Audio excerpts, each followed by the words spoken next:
All welcome back to our channel. അപ്പോൾ ഇന്നത്തെ വീഡിയോയിൽ നമ്മൾ തേർഡ് സെം ബോട്ടണി പേപ്പറായിട്ടുള്ള ഫൈക്കോളജി ബയോളജി ആൻഡ് ടെറിഡോളജി എന്ന് പറയുന്ന പേപ്പറിൽ ടെറിഡോളജി എന്ന് പറയുന്ന പോർഷനിൽ നിന്ന് വരുന്ന ഇമ്പോർട്ടൻ്റ് ആയിട്ടുള്ള ടോപ്പിക്സ് ആണ് ഡിസ്കസ് ചെയ്യാനായിട്ട് പോകുന്നത്. അപ്പോൾ ഫൈക്കോളജിനേക്കാൾ കുറച്ചൊരു ഇമ്പോർട്ടൻസ് ടെറിഡോളജിക്ക് കൊടുക്കണം. അതായത് ഫൈക്കോളജിക്കും ടെറിഡോളജിക്കും ഏകദേശം ഈക്വൽ ഇമ്പോർട്ടൻസ് ആണ്. ബ്രയോഫൈറ്റ്സിന് കുറച്ച് ഇമ്പോർട്ടൻസ് കുറവാണ്.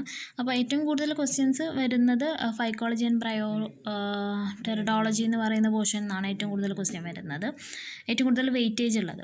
ഓക്കെ, അപ്പം ടെറിഡോളജി എന്ന് പറയുന്ന ടോപ്പിക്കിൽ വരുന്ന ടോപ്പിക്സ് നോക്കാം.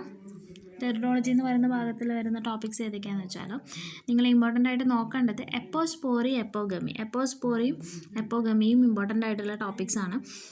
ഇതിൽ എന്താണ് എപ്പോസ്പോറി അതിൻ്റെ എക്സാമ്പിൾ ചോദിക്കാം, എന്താണ് എപ്പോഗമി അതിൻ്റെ എക്സാമ്പിൾ ചോദിക്കാം. അല്ലാന്നുണ്ടെങ്കിൽ അപ്പോസ്പോറിയും എപ്പോഗമിയും ഡിഫറൻഷിയേറ്റ് ചെയ്യാനുള്ള ടൈപ്പ് ക്വസ്റ്റ്യൻസും വരാറുണ്ട്. ഇത് റിപ്പീറ്റഡ് ആയിട്ട് ചോദിച്ചുകൊണ്ടിരിക്കുകയാണ് എല്ലാ വർഷവും. ആ ഒരു ക്വസ്റ്റ്യൻ മസ്റ്റാണ്. ഒന്നെങ്കിൽ അപ്പോഗമി ആയിരിക്കാം ചോദിക്കുന്നത്, അല്ലെങ്കിൽ അപ്പോസ്പോറി ആവുക, അല്ലെങ്കിൽ രണ്ടും കൂടി ഡിഫറൻഷിയേറ്റ് ചെയ്യാനുള്ളതായിരിക്കും. അങ്ങനത്തെ ക്വസ്റ്റ്യൻസ് വരാറുണ്ട്. പിന്നെ വരുന്നതാണ് ഒരു ഇമ്പോർട്ടൻ്റ് ആയിട്ടുള്ള ടേമാണ് heterospory and seed habit. Heterospory and seed habit എന്ന് പറഞ്ഞാൽ എന്താണ് ഹെട്രോസ്പോറി, എങ്ങനെയാണ് ഹെട്രോസ്പോറി സീഡ് ഹാബിറ്റിന് കാരണമാകുന്നത്, അങ്ങനത്തെ ക്വസ്റ്റ്യൻസ് വരാറുണ്ട്. അതല്ലാതെ എന്താണ് ഹെട്രോസ്പോറി, സലാജിനെല്ലേൻ്റെ ലൈഫ് സൈക്കിൾ വെച്ചിട്ട് ഹെട്രോസ്പോറി എക്സ്പ്ലെയിൻ ചെയ്യാനുള്ള ടൈപ്പ് ക്വസ്റ്റ്യൻസും വരാറുണ്ട്. അതായത് ഹെട്രോസ്പോറി 5 മാർക്കിൻ്റെ ക്വസ്റ്റ്യൻസും വരാറുണ്ട്. അതുപോലെ 10 മാർക്കിന് സലാജിനെല്ലേൻ്റെ ലൈഫ് സൈക്കിൾ വെച്ചിട്ട് ഹെട്രോസ്പോറിനെ എക്സ്പ്ലെയിൻ ചെയ്യാനുള്ള ക്വസ്റ്റ്യനും കണ്ടിട്ടുണ്ട്. അതുപോലെ തന്നെ അടുത്തതാണ് സ്റ്റീലാർ എവല്യൂഷൻ ഇമ്പോർട്ടൻ്റ് ആയിട്ടുള്ള ഒരു ടോപ്പിക്കാണ്. ഒന്നെങ്കിൽ ചോദിക്കാം, ഡയറക്റ്റായിട്ട് എന്താണ് സ്റ്റീലാർ എവല്യൂഷൻ എന്ന് പറഞ്ഞിട്ട് 10 മാർക്കിൻ്റെ ക്വസ്റ്റ്യൻ ചോദിക്കാം. അല്ലാന്നുണ്ടെങ്കിൽ ഡിഫറെൻറ്റ് ടൈപ്പ് ഓഫ് സ്റ്റീൽസ് 5 മാർക്കിന് ഏതൊക്കെ തരം സൈക്ലോൺ സ്റ്റീൽസ് ഉണ്ട് എന്നുള്ള അങ്ങനത്തെ ക്വസ്റ്റ്യൻസ് കണ്ടിട്ടുണ്ട്. അല്ലാതെ ജസ്റ്റ് ഏതെങ്കിലും ഒരു സ്റ്റീലിൻ്റെ പേര് പറഞ്ഞിട്ട് എന്താണ് ആക്ടിനോ സ്റ്റീൽ, എന്താണ് സൈഫോണോ സ്റ്റീൽ, അങ്ങനത്തെ ക്വസ്റ്റ്യൻസും കാണാറുണ്ട്. അപ്പോൾ സ്റ്റീലാർ റെവല്യൂഷൻ 10 മാർക്കിനും 5 മാർക്കിനും 2 മാർക്കിനും പ്രതീക്ഷിക്കാം. അങ്ങനത്തെ ഒരു ഭാഗമാണ്.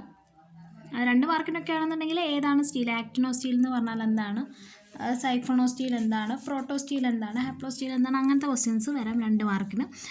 5 മാർക്കിന് സൈഫോണോ സ്റ്റീലിൻ്റെ ഡിഫറെൻറ്റ് ടൈപ്സ് ഏതൊക്കെയാണ് പിക്ചർ വെച്ച് എക്സ്പ്ലെയിൻ ചെയ്യാനുള്ള ക്വസ്റ്റ്യൻസ് ഉണ്ടാവും. പിന്നെ സ്റ്റീലാർ റെവല്യൂഷൻ എന്താണെന്ന് പറഞ്ഞിട്ടുള്ള ക്വസ്റ്റ്യനും കാണാറുണ്ട്. അപ്പോൾ 10 മാർക്ക്, 2 മാർക്ക്, 5 മാർക്ക്, 10 മാർക്ക് ഏത് റേഞ്ചിൽ വേണമെങ്കിലും ക്വസ്റ്റ്യൻ വരാം. ഓക്കെ, അത് ഇമ്പോർട്ടൻ്റ് ആയിട്ടുള്ളൊരു ഭാഗമാണ്. പിന്നെ എക്സ്റ്റേണൽ മോർഫോളജി, സ്പോറോഫൈറ്റിൻ്റെയും ഗാമറ്റോഫൈറ്റിൻ്റെയും എക്സ്റ്റേണൽ മോർഫോളജി ഇത് റിപ്പീറ്റഡ് ആയിട്ട് ചോദിച്ച് കണ്ടിട്ടുണ്ട്. ഒന്നുകിൽ ഇക്വിസിറ്റത്തിൻ്റെ ആയിരിക്കും, അല്ലെങ്കിൽ സൈലോട്ടത്തിൻ്റെ ആയിരിക്കും. ഈ 2 എണ്ണത്തിൻ്റെയാണ് ഇതുവരെ ചോദിച്ചിട്ടുള്ളത്. മറ്റുള്ളതിൻ്റെയും ചോദിക്കാം. ഓക്കെ, ഇക്വിസിറ്റത്തിൻ്റെ എക്സ്റ്റേണൽ മോർഫോളജി എന്താണ്, അതിൻ്റെ സ്പോറോഫൈറ്റിൻ്റെ എക്സ്റ്റേണൽ മോർഫോളജി എന്താണ്, അതുപോലെ തന്നെ സൈലോട്ടത്തിൻ്റെത് എങ്ങനെയാണെന്നുള്ളത് കഴിഞ്ഞ 2 ക്വസ്റ്റ്യൻ പേപ്പറിൽ കണ്ടിട്ടുണ്ട്. അപ്പോൾ അത് ഇമ്പോർട്ടൻ്റ് ആണ്.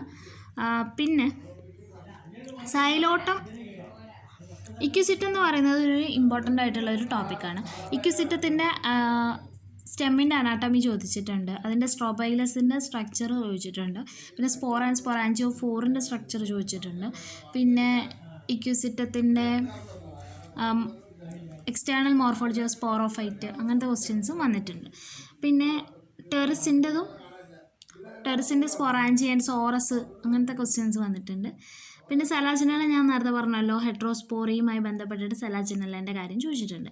പിന്നെ ഒരു ഇമ്പോർട്ടൻ്റ് ആയിട്ടുള്ള ടേംസ് ആണ് എന്താണ് ലെപ്റ്റോസ്പൊറാഞ്ചിയേറ്റ്, യൂസ്പൊറാഞ്ചിയേറ്റ്. ഇതൊക്കെ 2 മാർക്കിന് വരുന്ന ക്വസ്റ്റ്യൻസ് ആണ്. ലെപ്റ്റോസ്പൊറാഞ്ചിയേറ്റ് എന്താണ്, ലെപ്റ്റോസ്പൊറാഞ്ചിയേറ്റ് സ്പൊറാഞ്ചിയം എന്ന് പറഞ്ഞാൽ എന്താണ്, യൂസ്പൊറാഞ്ചിയേറ്റ് സ്പൊറാഞ്ചിയം എന്ന് പറഞ്ഞാൽ എന്താണ്, അങ്ങനത്തെ ടേംസും ചോദിച്ച് കണ്ടിട്ടുണ്ട്. അപ്പോൾ ഇത്രയും കാര്യങ്ങളാണ്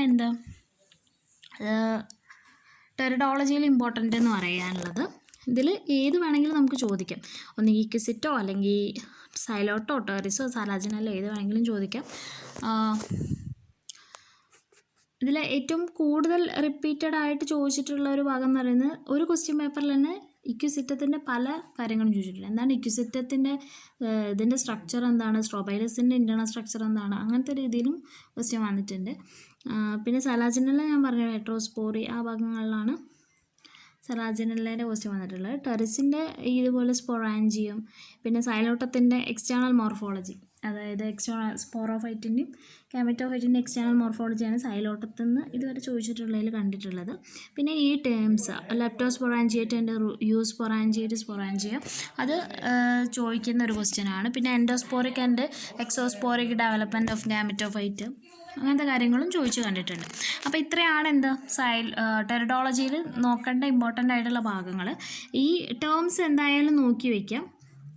ആദ്യം എല്ലാ ടേംസും നോക്കി വയ്ക്കുക. അതായത് എപ്പോസ്പോറി എന്താണ്, എപ്പോഗമി എന്താണ്, ഹെട്രോസ്പോറി, സ്റ്റിലാർ എവല്യൂഷൻ, അങ്ങനത്തെ കാര്യങ്ങൾ നോക്കി വയ്ക്കുക. പിന്നെ നമുക്ക് ടൈമിനനുസരിച്ച് ഇക്വിസിറ്റത്തിൻ്റെയും സൈലോട്ടത്തിൻ്റെയും ടെറസിൻ്റെയൊക്കെ സ്ട്രക്ചറുകളും കാര്യങ്ങളും നോക്കാം. ഇതുവരെ സ്റ്റെം അനാട്ടമി ചോദിച്ചിട്ടുള്ളത് ഇക്വിസിറ്റത്തിൻ്റെ സ്റ്റെം അനാട്ടമി ചോദിച്ചിട്ടുണ്ട്. പിന്നെ ചോദിച്ചിട്ടുള്ളത് അതിൻ്റെ സ്പോറോഫൈറ്റിൻ്റെ എക്സ്റ്റേണൽ മോർഫോളജിയും കാര്യങ്ങളൊക്കെയാണ്. പിന്നെ സ്ട്രോബൈലസിൻ്റെ സ്ട്രക്ചറും കാര്യങ്ങളും ഇൻറ്റേർണൽ സ്ട്രക്ചറും കാര്യങ്ങളൊക്കെ ചോദിച്ചിട്ടുണ്ട്. അപ്പോൾ ഇത്രയാണ് എന്തുള്ളത് ടെറിഡോഫൈറ്റിൻ്റെ ഇമ്പോർട്ടൻ്റ് ആയിട്ട് നമുക്ക് നോക്കേണ്ട ടോപ്പിക്കുകൾ. അപ്പോൾ ഈ പോയിൻറ്റ്സ് എന്തായാലും നോക്കുക. എപ്പോസ്പോറി, എപ്പോഗമി, ഹെട്രോസ്പോറിയൊക്കെ അത് റിപ്പീറ്റഡ് ആയിട്ട് കണ്ടിട്ടുള്ള ടേംസാണ്. ഓക്കെ, അപ്പോൾ അത്രയേ ഉള്ളൂ. നന്നായിട്ട് നോക്കുക. Thanks for watching.